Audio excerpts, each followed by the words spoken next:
আসসালামু আলাইকুম রহমতুল্লাহ। সবাই কেমন আছেন? আজকে আম খাবো। এই যে আমটা খাবো। এখন বলবেন ভাই আম খাবেন, এটা বুঝি ভিডিও করা লাগে? না ভাই, আম খাওয়ার জন্য ভিডিও করা লাগে না, কিন্তু এই আমটার ভিতরে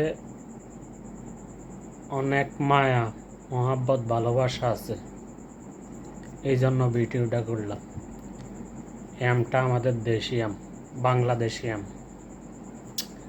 তো একটা কথা আছে,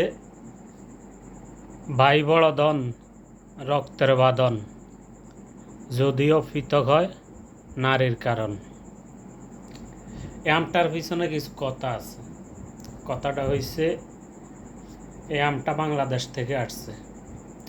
তো আমার ছোট ভাইরে একজনে 2টা আম দিছে খাইতে, ঠিক আছে? ছোট ভাই কি করলো, নিজে একটা আম খাইলো, আর একটা আম আমারে ফোন করি তার কাছে না নিচে নেওয়ার পরে আমার আমটা দিছে। তো আমটার পিছনে অনেক মায়া, মহাব্বত, ভালোবাসা আছে না? ধন্যবাদ সবাইকে।